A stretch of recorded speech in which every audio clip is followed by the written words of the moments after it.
Good morning student. US tech channel पर एक बार फिर से हम उपस्थित हैं। आज मैं आपको पढ़ाऊंगा क्लास 10 सोशल साइंस का जियोग्राफी चैप्टर फर्स्ट, जिसका टाइटल है resources and development. Dear student, ये क्लास 8 से भी रिलेटेड है। क्लास 8 में भी आपको पढ़ाया गया है।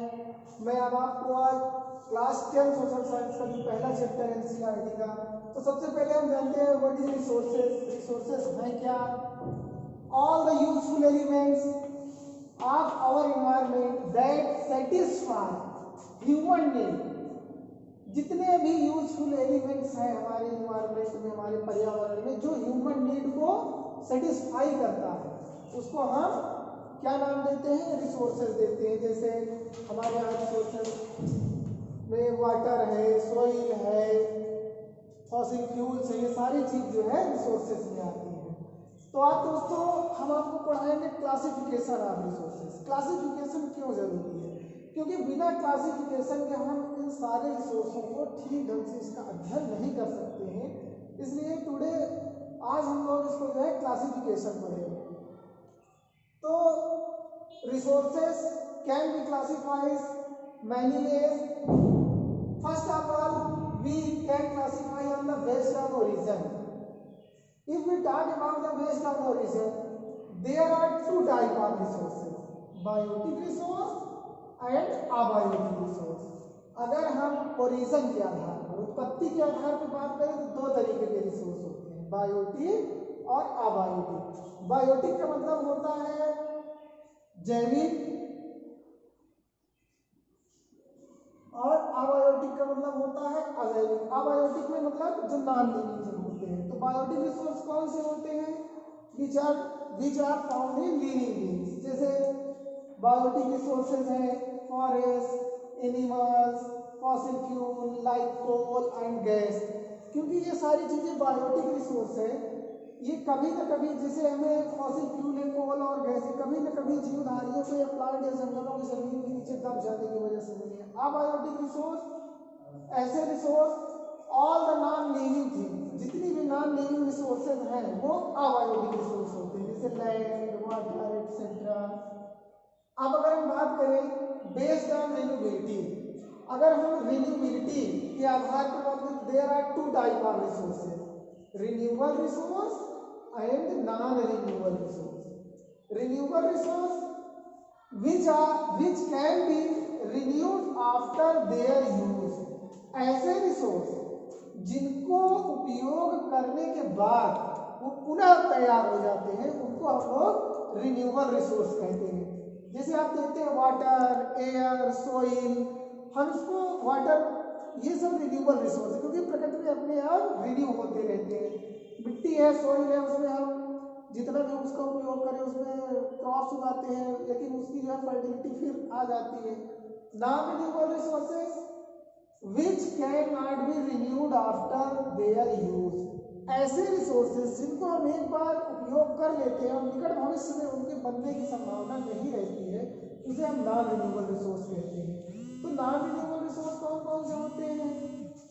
which cannot be renewed after use। जैसे मिनरल्स हैं, जो भी हमारे मिनरल्स पाए जाते हैं, कोल है, पेट्रोलियम है। अब सभी लोग जानते हैं कि इसको हम जितनी तेजी से उपयोग करते हैं उतनी तेजी से ये रिन्यूड नहीं होता है, इनको बनने में हजार मिलियन ईयर लग जाते हैं।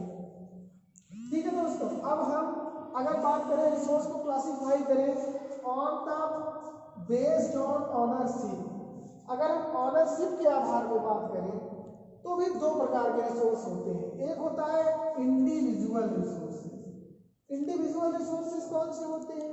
जो किसी एक व्यक्ति द्वारा ओन किए जाते, उपयोग किए जाते हैं। They are owned privately by individual. ऐसे रिसोर्स जो किसी एक व्यक्ति द्वारा मालिकाना हक रहता है और उसका उपयोग किया जाता है, उसको हम क्या कहते हैं? Individual resources.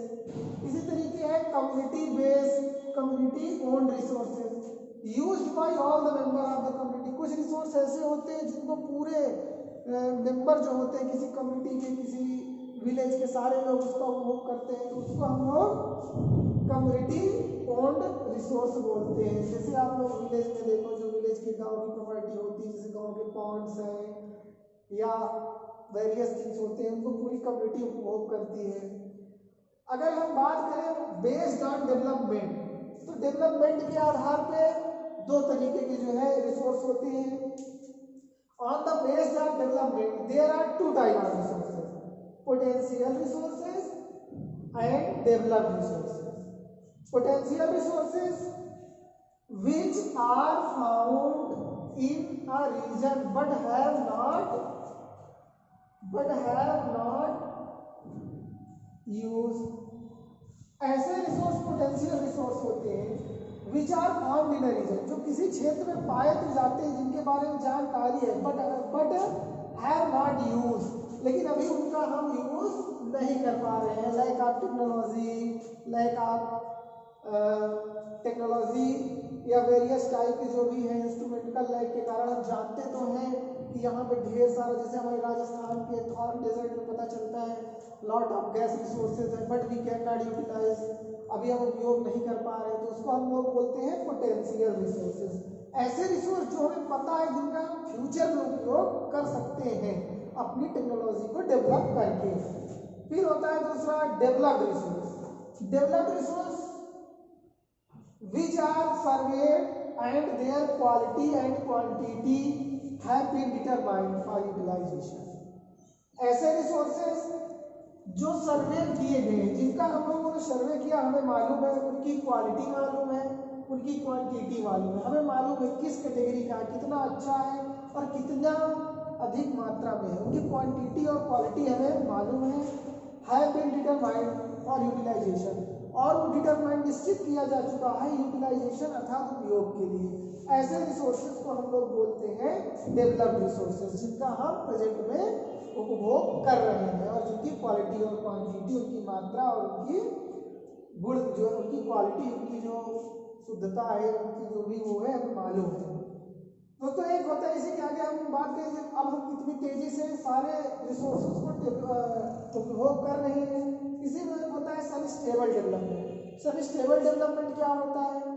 Semi stable development हम फ्यूचर की नीड्स को बनाए रखने के लिए, यानी जो हमारे फ्यूचर की नीड्स है वो प्रभावित ना हो, इस प्रकार से हम प्रेजेंट के रिसोर्सों का उपभोग करें, जिसे हम सेमी स्टेबल डेवलपमेंट कहते हैं। इस प्रकार रिसोर्सों का उपयोग करना कि फ्यूचर में उनकी क्वालिटी प्रभावित ना हो। तो दोस्तों मुझे उम्मीद है कि वीडियो आपको पसंद आया होगा। अगले वीडियो में हम आपको चैप्टर 2 के बारे में बताएंगे। लाइक और सब्सक्राइब करिए। US tech Siraj.